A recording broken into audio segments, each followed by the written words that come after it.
본문은 창세기 32장 23절부터 29절까지 제가 봉독해 드리겠습니다.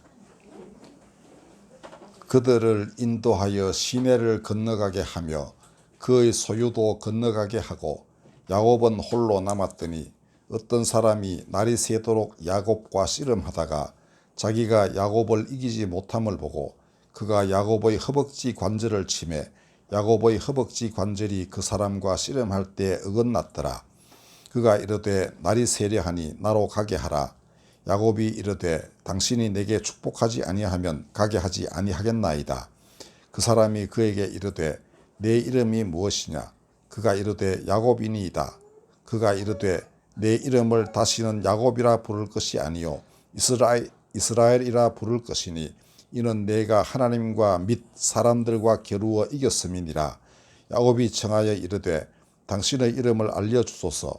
그 사람이 이르되 어찌하여 내 이름을 묻느냐 하고 거기서 야곱에게 축복한지라. 아멘.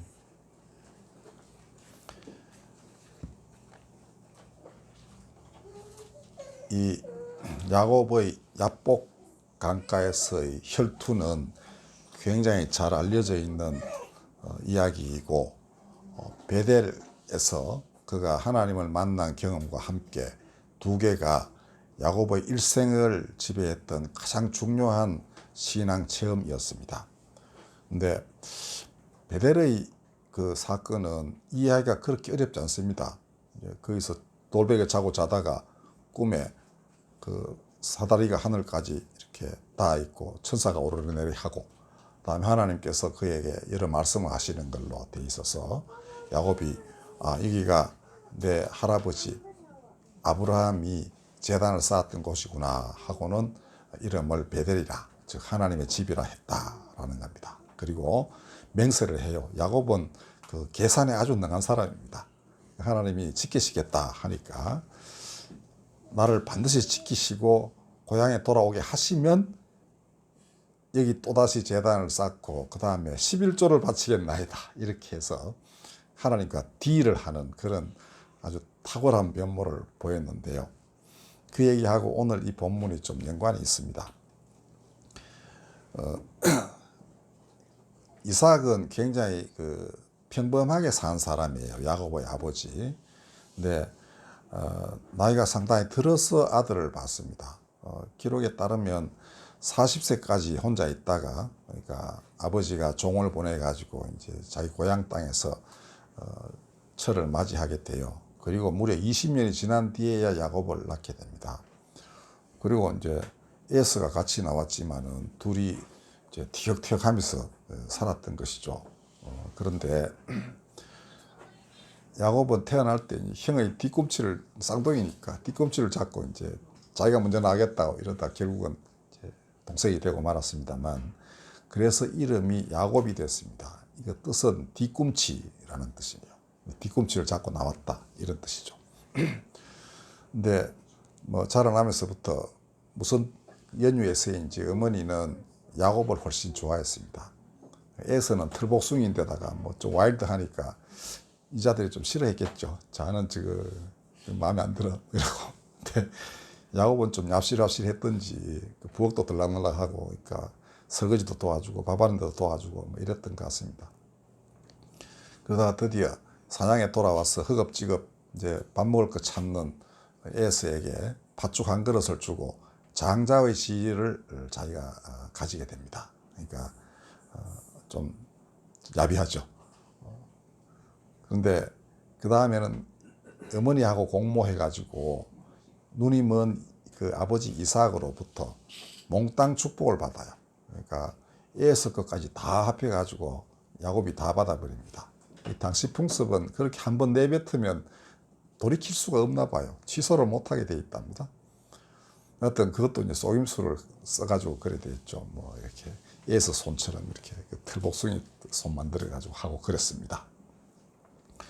근데 에서가 이제 복수를 할 것 같죠. 그러니까 어머니가 또 이제 자기 친정집으로 도망가도록 이렇게 했습니다. 그 가는 도중에 이제 베델에서 그런 경험을 하게 됐던 것이죠. 그리고 그 장소가 어떻게 되느냐 하면 지금 사해가 이래 있지 않습니까? 그러면 맨 밑에가 이제 이삭과 아브라함이 이제 거주하던 지역이고요. 그 좀 올라가면은 베들레헴, 그 예루살렘이 있고 베들레헴이 있고, 그 다음에 올라가면은 이제 베델이 있어요. 그리고 야곱이 도망친 곳은 저 위에 올라가면 아브라함이 원래 상당히 오랫동안 살던 하란이라는 곳에까지 갔던 것입니다. 그러니까 아브라함 원래 이 메소포타미아에서 이렇게 올라가서 하란에 있다가 이렇게 가나안 땅으로 내려왔고, 하나님이 이 땅을 주겠다고 약속을 하신 거예요. 그러니까 거기에 몸붙여 살긴 했죠. 자, 근데 거기서 이제 20년간 좀 고생을 하면서 이 부인도 얻고 아들도 낳고 이렇게 됐습니다. 근데 그 외삼촌이 좀 야박한 사람이어서 이제 야곱도 드디어 복수를 감행을 했죠. 그래서 꼼수를 써가지고 제사를 왕창 좋은 양들은 다 자기 걸로 이렇게 만들어서 도망을 칩니다. 여자들의 도움을 상당히 받아야 되는 이유는 그 라반은 딸들에게 그렇게 잘 대해주지 않았던가 봐요. 그러니까 딸들이 전부 남편을 도와가지고 뭐 다 이제 뭐 이런 것도 훔쳐오고 뭐 이래가지고 도망을 칩니다. 자, 근데 야곱은 이제 고향으로 돌아가려니 형이 되게 마음이 걸리죠. 야, 이걸 어떻게 하나. 그러다가 이제 지혜를 다 짜낸 게 일단 뇌물을 바치자 하는 거였습니다. 그래가지고 이제 사람들도 나누고, 그다음에 재물도 나누어 가지고 자기 이제 시종들이죠. 그들에게 만나면 이 뭐냐? 그러면 이게 그 야곱께서 에서 형님께 드리는 예물입니다. 뭐 이렇게 하라고 그래요. 그러니까 한 번 주고 또 안 되면 두 번째도 주고 뭐 세 번째도 주고 이렇게 한 세 번쯤 나누어서 이렇게 해놨어요. 그 다음에 이제 그 시종이 가서 보니까 에서가 무려 400명이나 데리고 또 이렇게 이제 포진을 하고 있으니까 좀 두려웠죠. 그러니까 정말 더 정비를 잘 한 뒤에 그다음 처자식도 먼저 보내요. 야곱은 정말 좀 한 목숨 살려고 이제 그다음 자기가 제일 뒤에 가기로 해놨습니다. 그러니까 한밤중에 그 야복이라는 강을 건너서 이렇게 갔는데요. 이제 다 보낸 뒤에 이제 나도 가야지라고 하는 찰나 웬 사나이가 나타나가지고 뭐 레슬링 한 판 할까 이래 됐습니다. 뭐 피할 수도 없고 이제 했는데 밤새도록 우리말로는 씨름을 했다 되어 있습니다만 영어로는 레슬링이라고 되어 있어요. 근데 뭐 한판 승부가 나지 않았던 거죠. 서로 뭐 왔다 갔다 하면서 그랬는데 먼 동이 틀 때쯤에 그 사나이가 그 허벅지 뼈입니다. 그러니까 요 골반 바로 밑에 있는 거기를 쳐가지고 이제 부러뜨려 버렸어요. 그러니까 이제 사실은 야곱이 진 거죠. 이제 그러니까 이 사람은 그 결정적인 한 방이 있음에도 불구하고 이제 하지 않다가 마지막에 이제 완전히 결정타를 먹였습니다. 그리고는 나 이제 간다 이러고 새벽이 됐으니 난 간다 이래 됐습니다. 그러니까 이때쯤에 이제 야곱은 아, 하나님이 보낸 사자이구나라고 이제 느끼게 된 거죠. 그 다음에 야곱이 누굽니까? 형 뒤꿈치 잡고 나오는 거니까 바지가게를 딱 잡고 못 갑니다. 그러니까 나한테 축복하고 가소서 이랬답니다. 이 축복이 바로 그 베델에서 그가 서원했던 이제 이렇게 저렇게 해주시면 내가 이렇게 하겠습니다라는 그와 연관이 있는 겁니다. 이제 내가 지금 잘못하면 형한테 맞아 죽을 판인데 나를 지켜달라는 거죠. 항상 나와 함께 하시리라고 약속하셨으니까 제3 여기서도 약속을 해달라. 나를 지켜달라. 이제 뭐 이런 거였겠습니다. 쉽게 말하면 밤새도록 레슬링 했으니까 나는 파이트 머니를 받아야 되겠다. 이거였고 뭐 이제 그걸 이제 옛날에 연유가 내가 이렇게 이 지금 링에 서게 된 것은 옛날에 이래 해서 이래 된 거 아닙니까? 그러니까 이걸 해 주소서 이랬습니다. 그랬더니 이 양반이 축복은 하지 않고 대뜸 네 이름이 뭐냐 이렇게 물어요. 그 야곱입니다. 그 뒤꿈치라는 뜻이죠. 이제 그러니까 그러냐 이래 됐어요. 그 다음에 야곱이 다시 그 사람에게 당신 이름은 뭐요? 이름 물어요. 그 이름을 물어서 이름을 안다는 것은 뭐냐 하면은 그 사람의 경우에는 누구야 그러면 이게 이제 그 사람과 친밀하면서도 때로는 자기가 마음대로 뭘 요구도 할 수 있고 좀 지배도 할 수 있는 그런 식으로 이름을 사용을 했습니다. 그런데 그 사람은 야곱에게 이름을 캐묻고 그다음에 대답도 받았는데 야곱이 거꾸로 당신 이름이 뭡니까? 라고 물으니까 그걸 왜 물어? 이렇게 해요. 그리고는 축복을 해줍니다. 그러니까 야곱이 원하는 축복을 다 해줘요. 그게 도대체 이게 그 뭐냐? 야곱은 그 사건 이후에 그 다음에 그곳을 브니엘이라고 이름을 붙여요. 야복 강가 그 씨름했던 곳을. 그건 하나님의 얼굴이라는 뜻입니다. 그리고 말하기를 내가 하나님을 대면했는데 죽지 않고 살았구나 라고 말합니다. 그러니까 당시 사람들은 하나님을 대면하면 죽었다 이거죠. 하나님이 왜 나타나시냐 하면 이놈 나쁜 놈 너 좀 맛 좀 봐라 이러려고 나타나신다는 거예요. 사실 하나님이 뭐 복 주시려면 재물도 주시고 이렇게 하시면 되잖아요. 근데 직접 나타나신 이유는 내 너 좀 혼내겠다 이런 뜻이니까 이제 사람도 아이고 죽었다 이렇게 하는 거였겠죠. 근데 그는 살아났습니다. 자, 의미를 한번 되새겨 보자면 야곱은 다 이제 자기 꾀대로 이렇게 저렇게 배분해 가지고 하면 내가 우리 형의 그 마술을 벗어날 수 있을 것이다.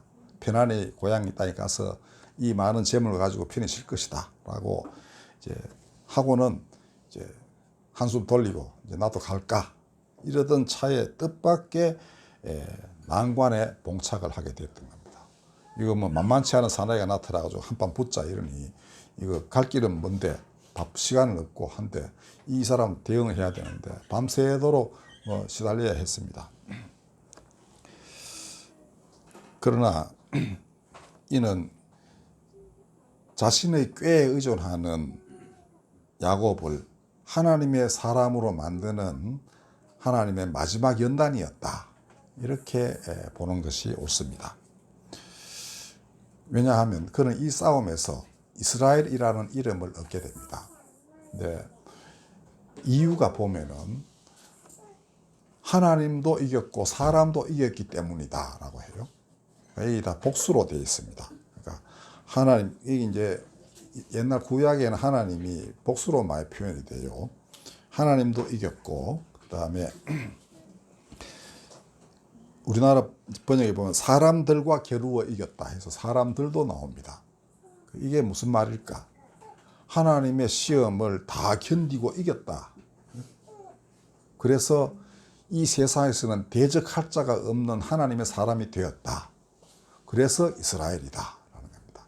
여기서 이스라엘은 하나님을 이긴 사람 뭐 이런 뜻으로 하나님과 겨루어 이겼다 이런 뜻으로 이제 여기는 이 성경은 아예 그 이름을 해석을 해놨습니다. 근데 일반적으로는 하나님이여 우리를 다스리소서 이런 뜻이라고 합니다. 그러니까 좀 반대되어 있죠. 원래는 하나님이 나를 다스리소서 이건데 여기서는 네가 하나님을 이겼노라 뭐 이렇게 되어 있습니다. 근데 그게 이제 신앙의 측면에서 보자면 같은 것이라 할 수 있겠죠. 하나님 나를 다스리셔서 내가 그가 원하시는 모든 것들을 다 행하게끔 그가 주시는 연단을 다 이겼다. 이렇게 했으니 시험을 이겼다는 뜻으로 해석해도 되겠죠. 그리고는 이제부터는 아무도 대적할 자가 없는 하나님의 그 장수가 된 것입니다.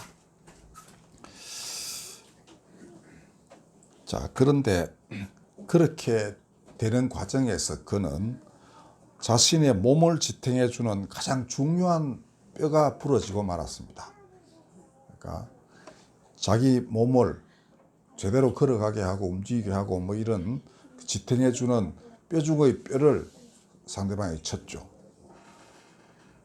어찌 보면은 이거는 저겁니다. 인간 삶에서 가장 중요한 것 중에 어느 하나를 하나님이 허물어뜨렸다는 것이에요. 이게 상징하는 바는 야곱의 그 꼼수 같은 이런 이제 마음 쓰는 거 이걸 다 없앤 걸로 해석할 수도 있겠는데 어쨌든 그거 하나 하고 그 다음에는 이름을 밝혀야 됐습니다. 이거는 자기 정체를 밝히는 것입니다. 뭐 대화를 한번 복원해 보면은 이렇게 될 수 있어요. 너 이름이 뭐냐? 했더니 야곱입니다. 뒤꿈치라는 뜻은 명백한데 이 사람이 야곱의 이름을 모르고 나타났을 리는 없죠. 근데도 그냥 이름을 확인을 해요. 네 이름이 뭐냐? 야곱입니다. 뒤꿈치입니다. 했더니 뭐 이름이 그러냐? 이유를 좀 설명해 봐라. 예, 나올 때 형 뒤꿈치 잡고 나왔어 그랬습니다. 그 뒤에 어디됐는데 또 물어봤겠죠. 예, 그 다음에는 형 허겁지겁 밥 먹으러 들어왔을 때 내가 팥죽 한 그릇 가지고 형 지위를 내가 빼앗았습니다. 그 다음엔 엄마하고 공모해가지고 형한테 가는 복까지 몽땅 자기가 착복한 뒤에 그 저 멀리 엄마 고향으로 튀었습니다. 그리고 이제 그것을 많이 챙겨가지고 돌아가는 과정에 있는데 뭐 좀 야비한 놈이죠. 이렇게 고백을 할 수밖에 없도록 이 사내가 다고친 것이었습니다. 이름 뭐냐? 야곱은 꼼짝없이 대답했습니다. 성경의 기록은 이름이 뭐냐? 그 야곱입니다. 했더니 바로 뭐 어떻게 이스라엘 이름으로 이렇게 새지음 줬다 했는데 이거는 그 과정을 말이 설사 없었을지라도 야곱은 자기 모두를 그 앞에서 낱낱이 고백하지 않으면 안 되는 이런 상황이었습니다. 다한 자기를 드러냈죠. 그런 다음에야 그는 이스라엘의 이름을 받게 되었던 것입니다. 한편 그 사나이는 이름을 알려달라는 야곱의 요청을 거절해요. 내 이름은 네가 왜 묻냐? 물을 자격이 없다라는 것입니다. 그것은 아까 말씀드려 당시의 가나안 땅은 전부 다 신 이름이 다 있었어요. 뭐 바알이다, 뭐 아세라다 이름이 다 있는데 그거는 인간이 실제로 그들을 이제 경배를 하지만 사실은 그들을 부리는 거예요. 자기 원하는 것을 다 행하도록 신을 부리는 그런 관계에 있는 것이 이제 신명에 드러났다는 겁니다. 이름을 부르면 인간이 어디 가 있다가 아유 큰일 났네. 그래서 바알 신을 부르면 바알이 온다 이런 뜻입니다. 근데 이 사나이는 하나님은 그런 존재가 아니라고 말했습니다. 그러니까 이름 부르지 마. 그는 오셔야 할 때 오시고 가실 때 가신다. 뭐 이런 거죠. 그러니까 네가 공경에 취해서 설사 그를 부르지 않는다 하더라도 오시고 뭐 부른다 해도 오시고 부른다 해도 안 오실 때도 있고 뭐 이런 거겠죠. 그죠? 전적으로 이거는 하나님의 자유에 속하는 것이다. 그렇게 이 사나이는 대답을 회피함으로써 그걸 가르쳐 줬습니다. 바꾸어 말하면 함부로 신을 다 부릴 수 있다는 인간의 그 오만이 나타나 있는 당시의 모든 종교로부터 야곱을 철저히 격리시킨 것이었습니다. 그 다음에 아까 베델에서도 하나님과 딜을 한 게 야곱인데 이제 그런 짓 하지 마라. 이제는 그거 안 된다. 그래서 그 마음 마지막 남은 그 하나의 그 삿된 마음까지도 완전히 소멸시키는 그 행동이 바로 이름을 알려주지 않는 것이었습니다. 이때야 비로소 야곱이 깨달았죠. 아, 이제야 내가 하나님을 알았다. 진짜 내가 하나님을 대면했구나. 이렇게 된 겁니다. 그전에는 좀 하나님 좀 가볍게 보이는 것 같아요. 딜도 할 수도 있고 뭐 이렇게 됐지만 바로 아까 축복해달라 할 때도 그랬었습니다. 내 이만큼 지금 힘들게 싸웠는데 뼈도 부러졌겠다. 못 갑니다. 나를 축복해 주소서. 옛날 약속 다시 한번 확인해 주십시오. 근데 이거 다 지난 뒤에야 그가 축복을 해줘요. 그러니까 먼저 해주지 않고 그다음에 하나하나 야곱의 많은 그 잘못들을 고치고 그다음에 새롭게 만들어 가면서 됐다 싶을 때에 하나님이 누구이신지를 확실히 보여주신 뒤에 그 다음에 그에게 축복을 하였다라고 되어 있습니다. 자, 뭐 간단히 요약하면은 그런 뼈가 꺾이는 고통을 겪고 자신이 누구인지 하나님께 숨김없이 드러내고서야 하나님을 알고 삶을 얻었던 것입니다. 그렇죠? 그전에도 물론 알았죠. 베들에서 분명히 봤으니까 하나님의 음성도 듣고 자기도 하나님께 이렇게 해주면 난 이렇게 하겠습니다. 서원도 하고 했는데 그 아직은 좀 덜 알았던 상태였죠. 이때에서 비로소 그가 사람들은 하나님 만나면 죽는 줄로 알았는데 그게 아니다. 내가 진짜로 사는구나. 이제는 에스가 두렵지 않죠. 아까까지만 해도 바로 그 전날까지만 해도 이거 큰일 났네 해서 온갖 지혜를 다 짜냈지만 이제는 그런 지혜도 다 없어도 상관없다 이죠. 하나님이 이제야 나와 함께 계시고 내가 모든 것을 이긴 사람으로 모든 사람들마저도 나를 대적할 수 없다. 이것이 야고보의 새로운 믿음이었습니다. 원래 인간의 길이 이러해야 하고 이러합니다. 우리나라 지금 복잡하고 우리 개인의 삶도 그렇고 교회도 힘들기도 하고 한데 이 길을 가는 건가 하는 생각을 하게 됩니다. 우리나라 과거 역사를 봐도 그죠? 일제 36년 그 이전에 조선시대 때도 굉장히 힘들게 살은 게 우리나라 사람들입니다. 근데 이제 좀 됐는가 했더니 6.25가 터져가지고 정말 환도뼈, 허벅지 뼈가 부러지는 듯한 이런 그 엄청난 고통을 겪지 않았겠습니까? 근데 다시금 하여튼 일어섰어요. 이 과정이 좀 비슷하다 하는 생각도 들고 꼭 맞아떨어지는 건 아니지만 우리 삶에서도 온갖 기복이 있지 않습니까? 근데 그 기복을 우리가 이렇게 이해하면 되리라고 봅니다. 야고보는 되게 용감한 사람이었습니다. 그리고 이 사건에서 하나의 되게 중요한 게 있는데 뼈가 부러진 인간은 그러니까 하나님과 씨름하면서 그 시험을 이겨내고 그다음에 하나님이 그게 필요하다고 생각해서 그런 일을 벌이셨겠지만 그때부터는 많은 요구를 해도 상관없다는 것을 뜻합니다. 그러니까 축복해 달라 했고 하나님은 약속하신 대로 축복을 해 주셨습니다. 다만 그거는 있죠. 네 생각대로 나를 불의를 하지 마라 이거죠. 네가 내 나라를 구하기만 하면 필요한 거는 내가 다 준다. 예수님 말씀하신 대로 이 구약에도 이미 이런 믿음이 여기에 배어 있는 것입니다. 오늘의 우리 나라도 어렵고 개인도 어렵고 하지만은 그게 하나님의 사람이 원래 가야 할 길이 그러하다라고 생각하면 이길 수도 있고 그다음에 허벅지뼈가 부러지는 듯한 이런 깊은 절망과 좌절이 있어도 내 몸을 버티는 것 중에 하나가 사라졌으니까 그죠? 그렇지만 오히려 그것이 나를 정말로 살게 하는 터전이 된다라는 걸 믿으면 우리가 좀 더 다르게 인생을 보고 하나님을 볼 수 있지 않을까 그렇게 믿습니다. 부디 이 어려운 시기를 잘 견뎌내시기를 빕니다. 기도하겠습니다.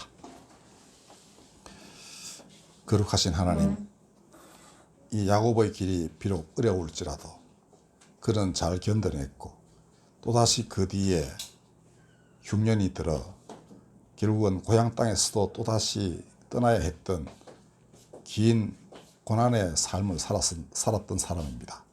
그렇지만 그 모든 것을 이길 수 있는 힘을 바로 이 약복강에서 주셨고 그렇게 해서 그를 크고 큰 사람으로 일으켜 세우셨습니다. 오늘의 우리나라 교회 그리고 이 교회 다 그 길 따라가게 하여 주시옵고 그 가운데에서 그리스도와 함께 진실로 원하시는 아버지의 나라를 이룩하는 초석이 되게 해 주시옵소서. 우리 주님 예수 그리스도 이름으로 감사하며 기도드렸습니다. 아멘. 찬송